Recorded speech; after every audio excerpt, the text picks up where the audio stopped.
Namo tassa bhagavato arahato samma sambuddhassa. Namo tassa bhagavato arahato samma sambuddhassa. Namo tassa bhagavato arahato samma sambuddhassa. Once a person has reached the insight knowledge of equanimity, Sankharupekkhaññāna, that means that person is right near the top, right at the top. It also means the mindfulness is very firm and strong. It also means your concentration, the power of concentration is quite strong. And one can observe things continuously, automatically, without much effort, without a break, without a gap.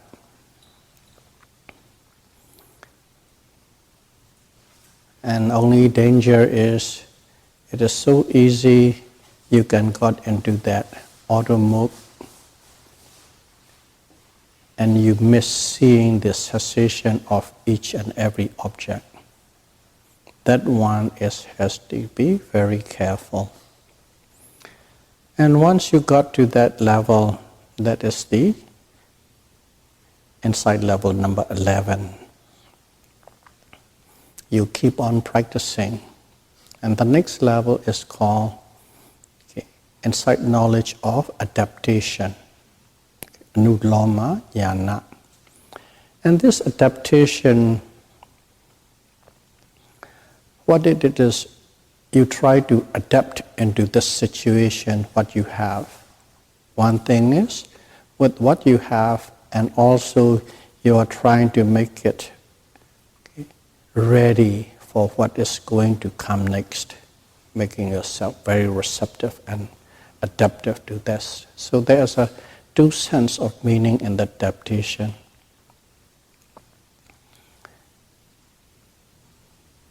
And what is this adaptation?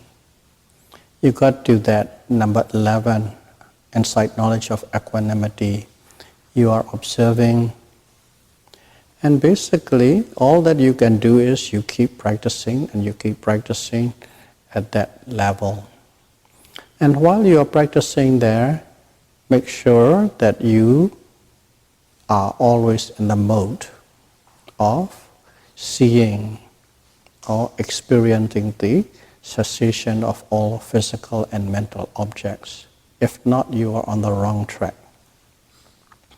That is one thing, doing it all the time. And in there, it is not accurately written in the books and stuff like that. But there are a few things that yogi at that caliber can do. First of all is you try to become very adaptable to all the insight that you have already achieved and gone through. First and foremost, we always start with nama rupa paricheda jnana, discriminative awareness between mind and matter. And then on and on and on. And at this level, as your mindfulness momentum is very strong and concentration is quite deep, all that you need to do is you incline. In other words, you make a determination. Okay, today I'm going to experience as many nama and rupa, discernment of mind and matter. When you incline your mind like that, when you have decided, that day most of your experience will be whatever is happening, you will see the mind and matter with very much sharpness and clarity.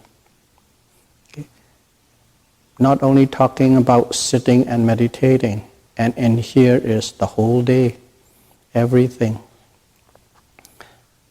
Not only I'm talking about the retreat, even at home while you're staying, at work while you're going.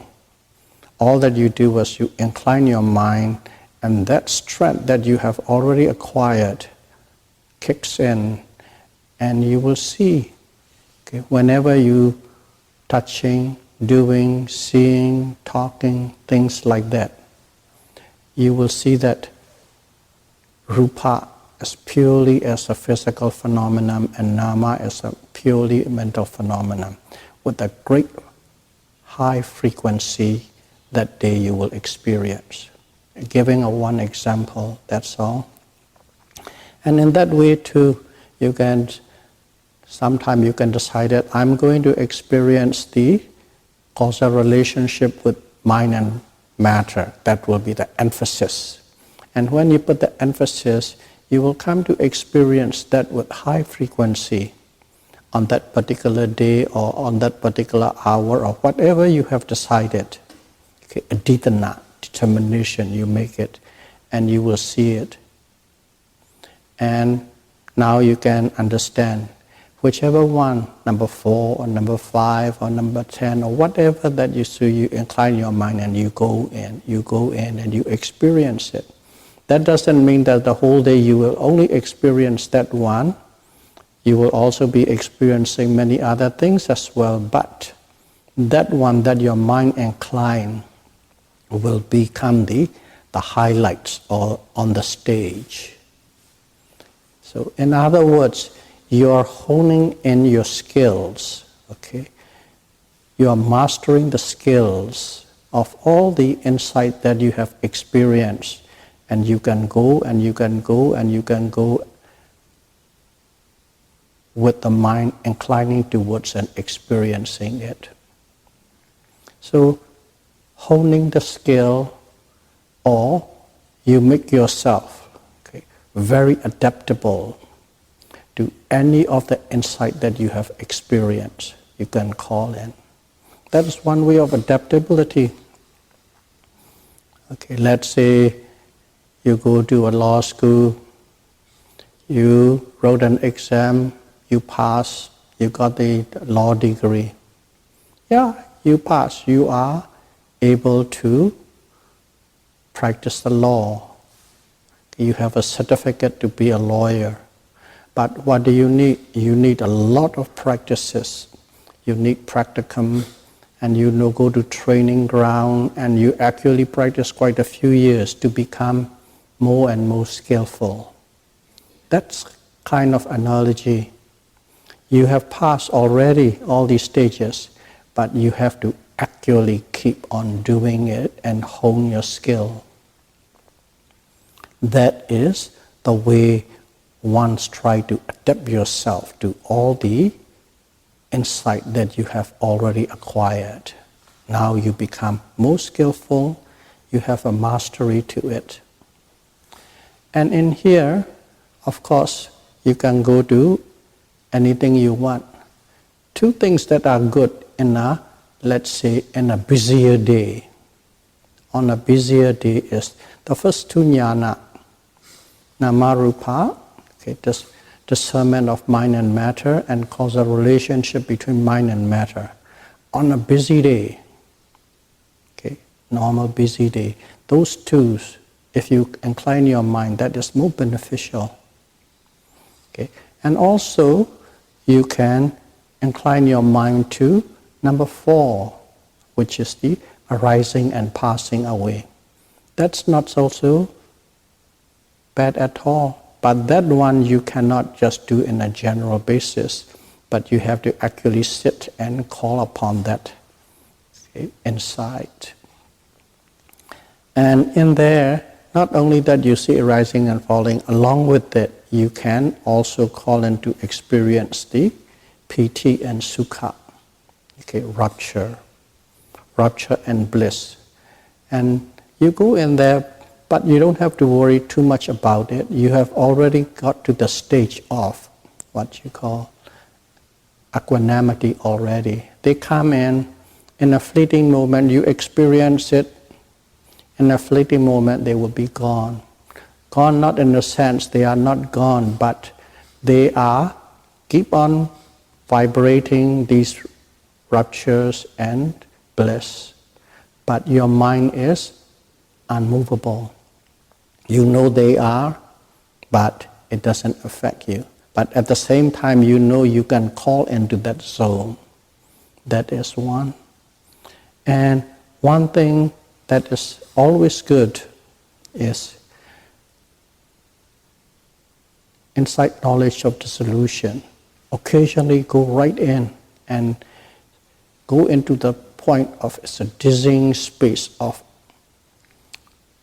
passing away. And it will keep you grounded. That one will keep everyone very grounded. That also is good.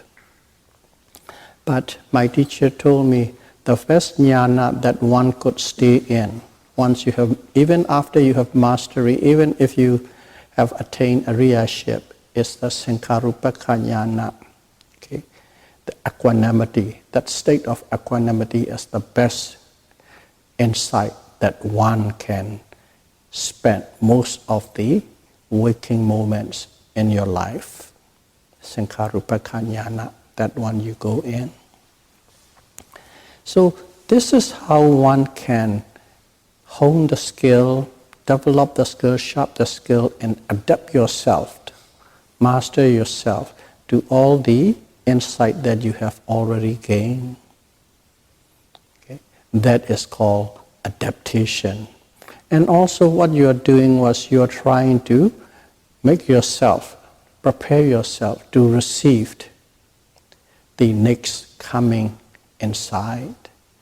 And that whole series is called Insight Knowledge of Adaptation or Anuloma Jnana, insight number 12. That's the way one goes all the time in. And along with it, okay, we have about a couple of Dharma talks ago, we mentioned about what are the pitfalls, okay, what kind of loophole and little traps can make, and what kind of mental attitude one must keep in mind, that kind of a thing. So that little, what you call, tips to remember not to fall into the trap also need to be very carefully guarded and used in. But most of all, it's stay in that equanimous mode and make sure that cessation is always there. As long as you do that, what you do is you practice, you practice, you practice. You have to keep on practicing. You have to practice continuously. You have to practice continuously. Because if you remember, this Anuloma Jnana, insight knowledge of adaptation is, what is it? It is the last mile you are going. The last mile that you are going, and you are not going to stop till you got to the finish line, the last mile. And when you are doing that, to be able to go non-stop till you reach the goal is you have to keep on practice. Because you never know which one. Okay, it might be 3 o'clock in the morning you get up and then you just become aware that you are awake, and then you're aware that you want to open your eyes, and you open your eyes at that moment. That might be the moment you get the first stage of enlightenment. Or it might be while you're eating lunch. You scoop the rice up and you're lifting it, and the moment that you see the rice, and that at that moment you might get enlightenment. Enlightenment come in the flesh. One single little flesh moment. That is the moment you get totally enlightened. totally enlightened to that stage, of course, whichever state you are in. But don't think that enlightenment comes in a blinding moment, one little nanoseconds like that. To be able to get to that stage, you are practicing and developing a lot of mindfulness, concentration, and insight. Just like a big barrel, okay, under the roof, and there's raindrops coming, the rain's falling and falling and falling and falling. And slowly and slowly it filled up. It takes a long time. It may take days and months. And finally there's one drop. When that drop comes in, it spills over the drum. That drop is the enlightenment,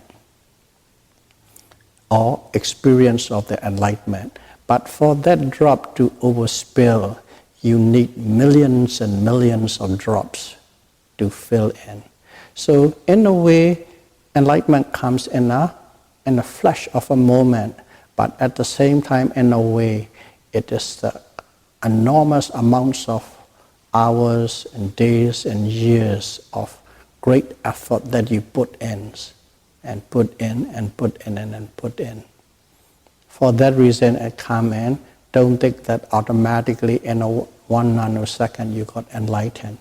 But that enlightenment, the experience of enlightenment comes in that one little flash moment. And that little flash moment is the experience. You actually experience the mega jeta, in other words, part consciousness. Let's say the first part consciousness.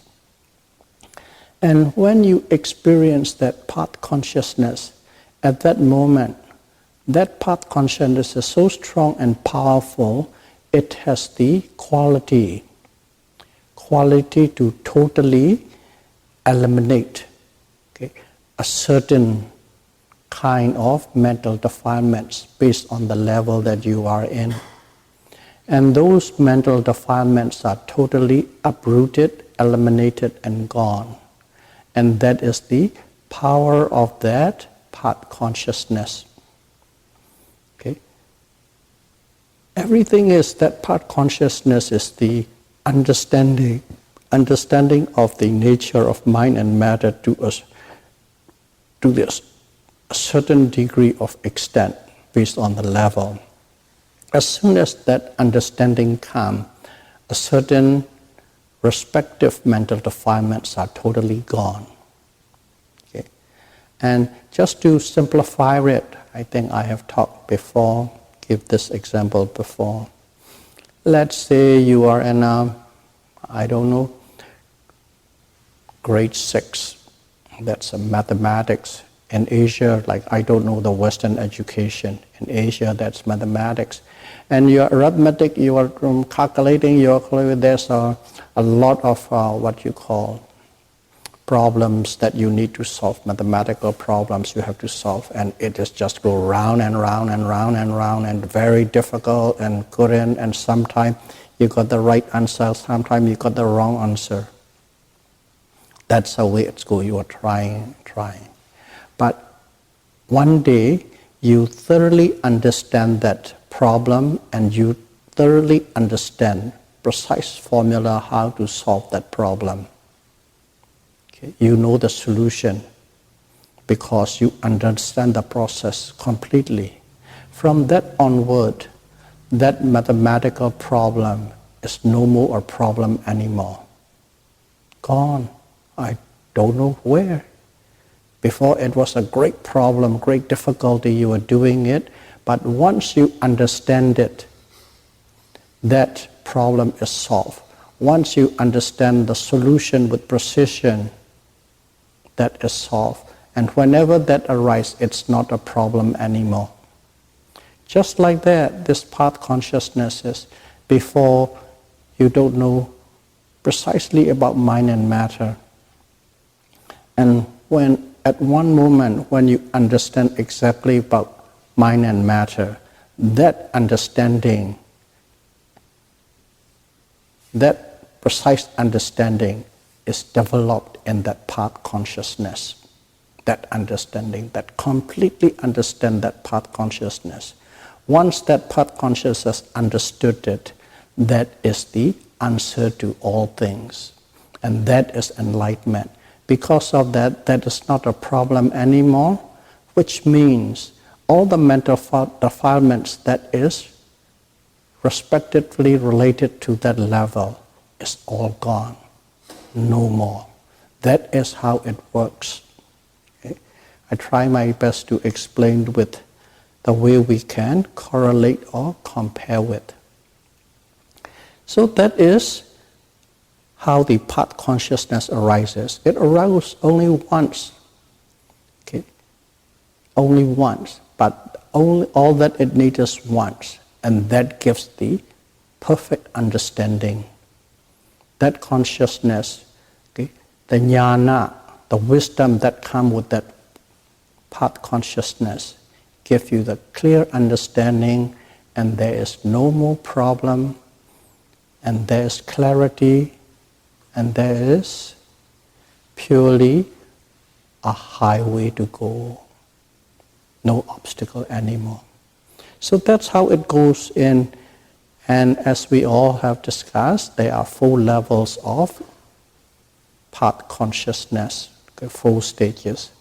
So first stream winner, once returner, non-returner, and arahata.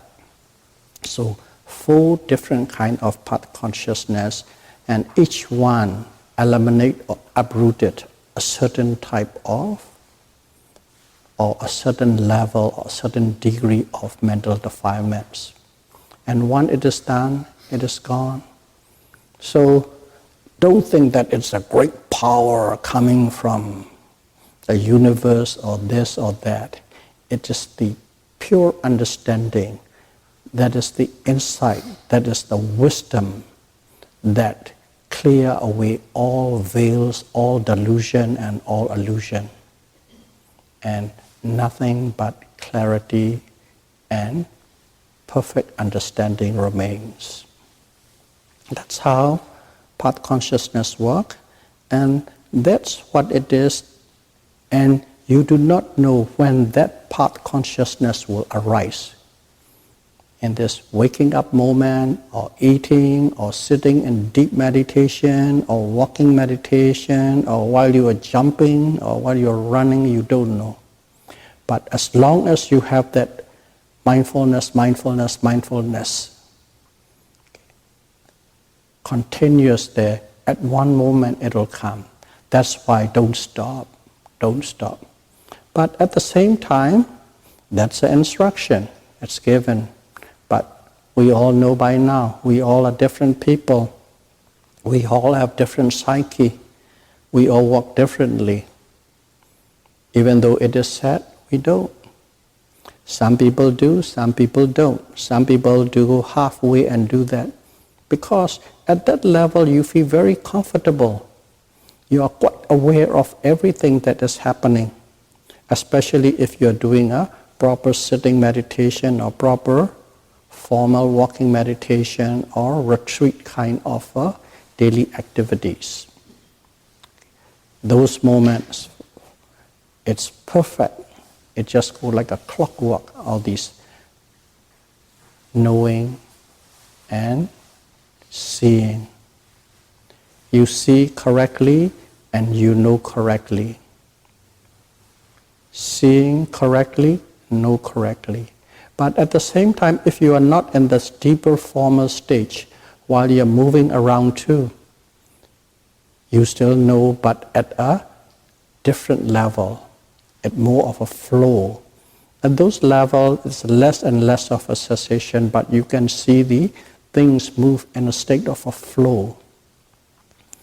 But regardless, if you incline your mind in between those flow, you will still see cessation. I'm talking about very active activities, but one must incline the mind. And because of that kind of a stage, you become a little bit careless. Okay, you don't put too much, like you say, I'm aware, I know, and you just like to keep it that way. I'm keeping my awareness. But that's not enough. If you want to really reach the goal. It must be continuous, active. But there is quite, it's quite of a condition in which you could just sort of flow into it in the flowy mode. Even though you might be doing, let's say, even though you might be, let's pick up something, snowshoeing, I don't know, snowshoeing or skiing or something that is active. You can keep your awareness quite sharp and quite clear, but at the same time, it is not the same. It is not the same. So that is the point they are making. Must see it to the end. But some people do, some people don't. And when you don't, that's different.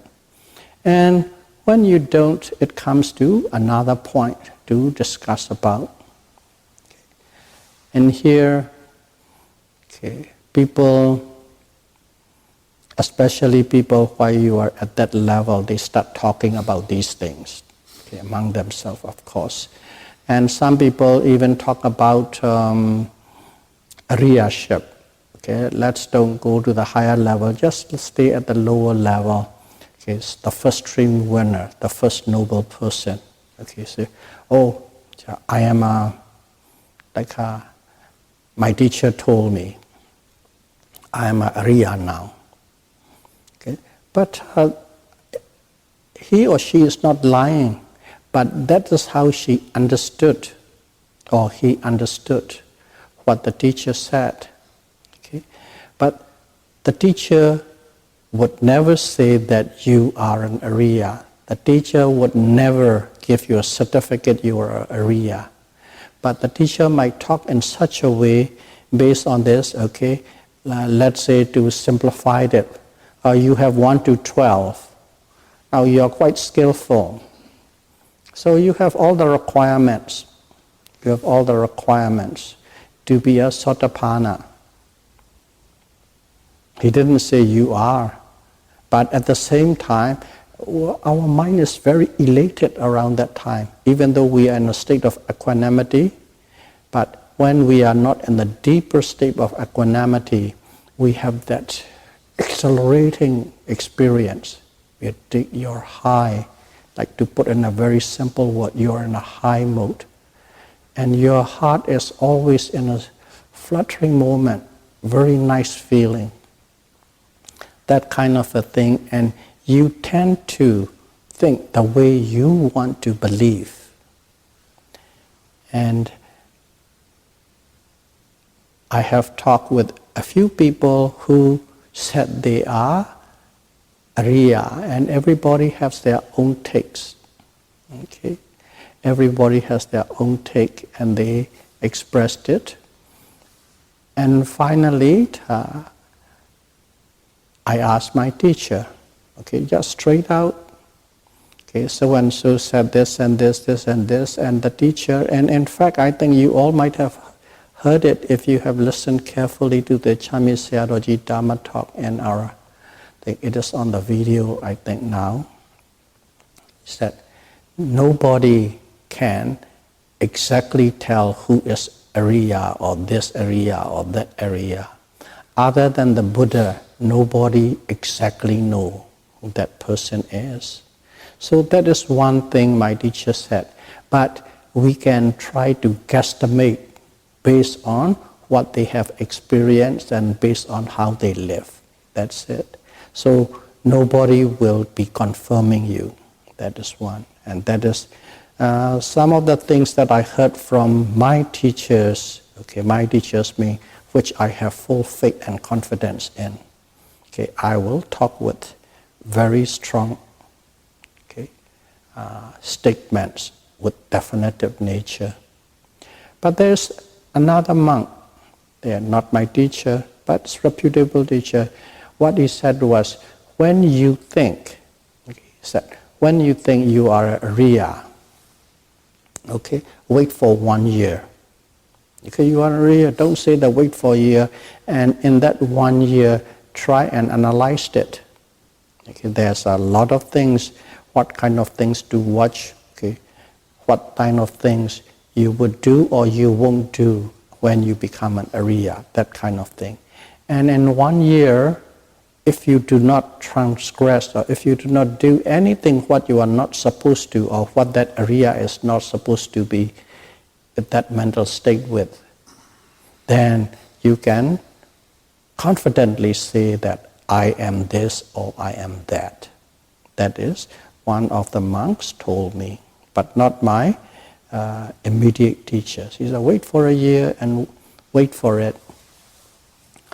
And then these people who claim to, some people claim it, oh, I don't know myself, but the teacher said, that's one way of saying it. Another way is, okay, oh, everybody is talking about me that I am this or I am that. That's another type. And some people just come out, I am it, that kind of things too, they say. And personally, I don't know, but I listen, okay, very good for you. That's it, very good for you. Because if my teachers cannot penetrate into that situation, I am far, far beneath to understand this. What I'm saying is, you might come across a certain stage, a certain people too. At that moment, simply listen. Don't discriminate, don't judge.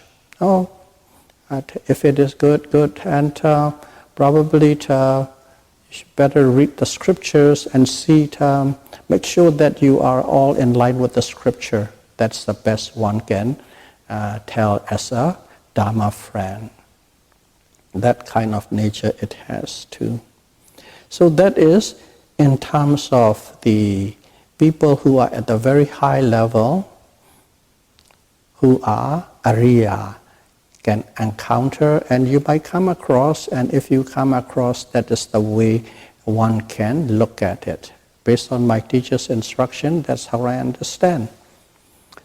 So that's one thing. And another thing is, here, you attain this path consciousness, or you become an Arya. People are. And to be able to do that, you must have at least insight knowledge of equanimity, and you honed into your skills, honed into the skills of all that you have experiences, and you are quite being skillful. But quite being skillful, so there's a very high probability if you practice non-stop, you will attain that Aryaship. But there are different type of people and different type of personalities. I'll give you one example. Our teachers, and our teacher's teacher is Mahasi Sayadaw. And Mahasi Sayadaw has his own teacher, as Mula Mingun Sayadaw. He is the one who actually started this. And he lives in the lower part of Burma, and it is in the 1940s and 50s. And these kind of things, like internet, might be even slower. These news will go very fast and very wide among who practice. They say, oh, there's a monk. He's a Arhat. He has come and he's teaching us, and so on and so forth.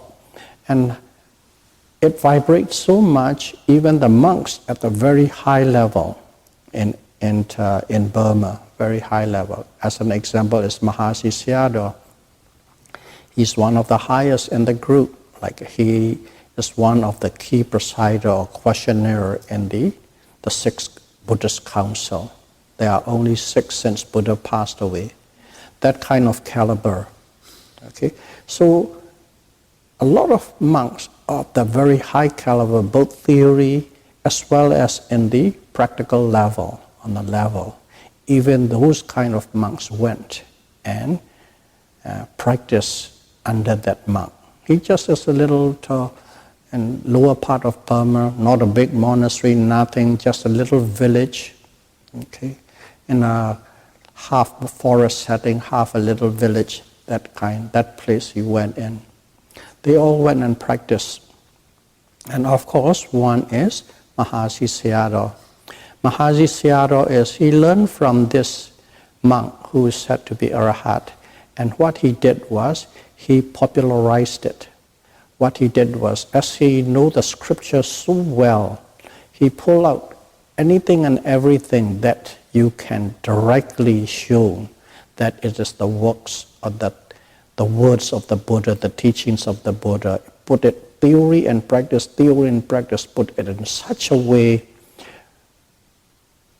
people who doesn't know much about scriptures and Tipitaka can also practice and learn. And people who are very learned people can also understand and learn. In other words, it attracts both average intelligence people and highly intelligent people. And especially in the West, they like to go with theory and practice. Sometimes a lot more theory than the practice. But they just simply don't want to blindly do things. So it is very good to explain and teach in the West. And because of their efforts, there's a huge volume of Buddhist literature being pulled out of the Tipitaka and put in a perfectly unique package. And all that I am teaching, all that I am talking are those what I heard from my teachers and what these monks have laid down and make it ready for us. I'm not a scholar, I don't read, I don't attend any Buddhist school or Buddhist classes whatsoever. But they make that ready for us. If you practice, you can correlate quite well. So what it is to go back to the main story that we are talking about. Mahasi Sayadaw went in there, and also there are many great monks went in there. And there is another monk, I don't know, some of you might have heard it, some might not have heard it. It's called Tampulu Sayadaw. Tampulu Sayadaw means the monks from the little hill. That's literally translated.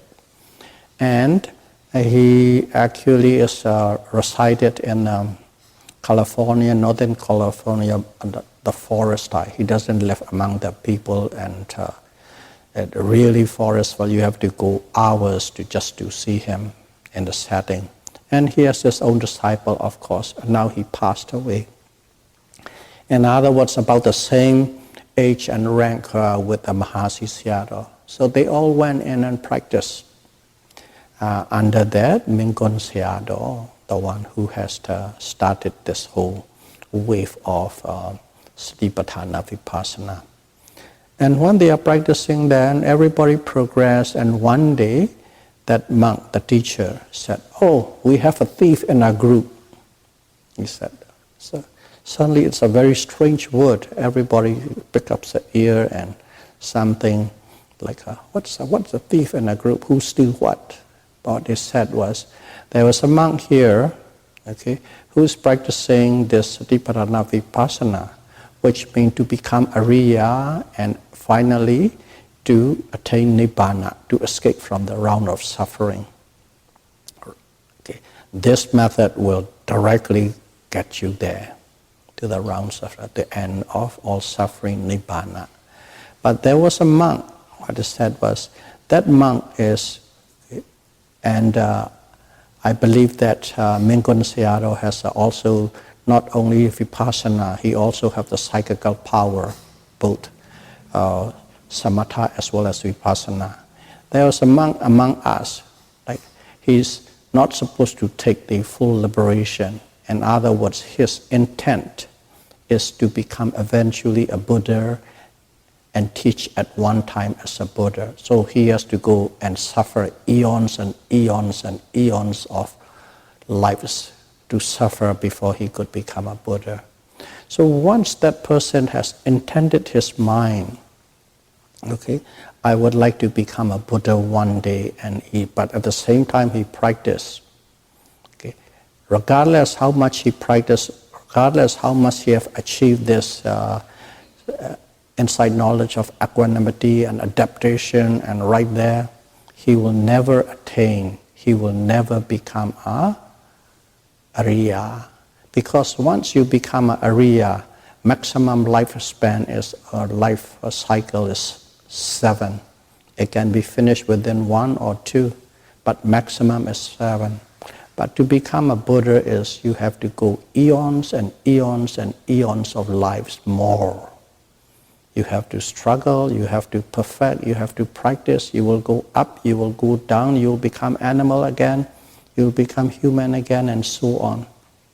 If you look at the Buddha Gautama life history, okay, the Sanskrit life history, you will see even after he has attained the prophesizing of another Buddha, you will become a Buddha, and after that, he becomes animals again. And that's why samsara is a scary place. You don't know where you will get there. So to make the long story short, that monk is intended, even though he has achieved everything, whatever is taught, he could never penetrate into that layer of Megaccheta and become a Ariya. It just stopped because of the intent, what we has, his intention. And that's what is meant by the monk, that there was a thief. A thief means he's trying to go to Nibbana, but actually he cannot because his intention is different. So those kind of things, among all these things, do exist. And it's directly from that code. And this one is well established.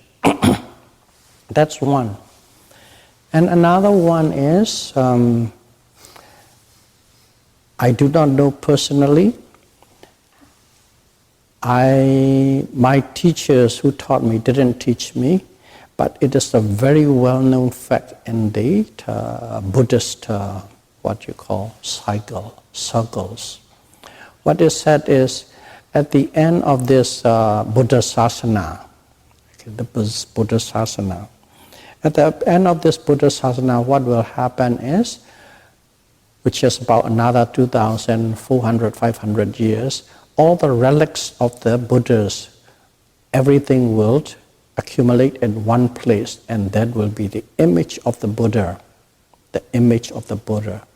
more like alive, not really alive, but the image of the Buddha who can function. Okay? And then that Buddha will give the final sermon to the people. And a lot of Buddhists believe in it, and they practice and they practice and they practice with an intention of so that they could be alive at that period, as a human being, and listen to the teachings of that Buddha's image and attain Nibbana. That's a very well-known saying, and a lot of people believe and a lot of people practice. So they should target to that period, and then they will attain Nibbana at that time. But between now and then, they will work hard for the Dharma. That is another. And once you have that kind of intention, that person cannot become an Ariya, because that intention automatically blocked it.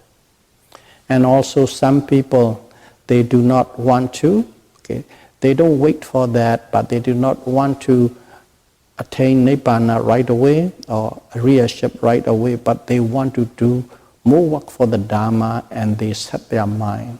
And when they set their mind to, you can go as far as high as you want, but you will never penetrate into the Megaccheta and become a Ariya. Those are the few ones, and it is, you will see among them. So don't think everybody who become a Sankharupa Jnana will become a Ariya. Most will, some don't. And some think they do, but they are not. So that is a very tricky situation, and at the same time, we all know conceit, mana, is totally expelled and uprooted only when you become a arahata, the final released person. Okay, so if you are a first stream winner, you have that conceit and pride of the Dharma that you have attained. Those are the little things one need to know, and that is the knowledge into the adaptation, okay? Insight into the adaptation. And 12. And the 13 is Gotrabu. Gotrabu is, to make a long story short, once you attain that, once you got to that level, what is like is, I'll go with the example first. You are climbing up the mountain. Okay, let's say, let's look up some of the legends of Tibetan Buddhism. There's a Shangri-La. Shangri-La is a place of more like a paradise and peace. Something like that is the most I know about. To go there, you have to climb the mountain, climb the mountain, climb the mountain. And in the next valley, there's a Shangri-La, the city of Shangri-La, where there's all these heavenly things, peace and happiness, and all these things are there. I don't know with precision, but you climb and you climb and you climb, and finally you got to the last mountain range and to the top. When you got to the top, what happened is you can see that Shangri-La, you can see that place, a place of paradise. But you are not there yet, but you can see it. Okay. Just like that, you are practicing on the number 12, insight knowledge of adaptation. At one moment, you got to the insight knowledge of Gotrabu. Gotrabu is the insight of the threshold. Threshold between this side and that side. You are right on the boundary. And when you are on the threshold, then you can see it. You haven't experienced it, that you can see it. You are right at the borderline. You are right at the threshold. That's the 13th level of insight. And the next is, of course, you experience the Mega Chaita, path consciousness, and you become an Arya. So those are the few little information and knowledge at this level one should keep in your side pocket if you are practicing and if you are carrying on. So may all of you be able to practice Satipatthana Vipassana meditation, and may you be able to go through all stages of insight and eventually attain the noble personship as soon as possible. Sadhu, sadhu, sadhu. Buddham Bujemi, Dhammam Bujemi, Sangham Bujemi.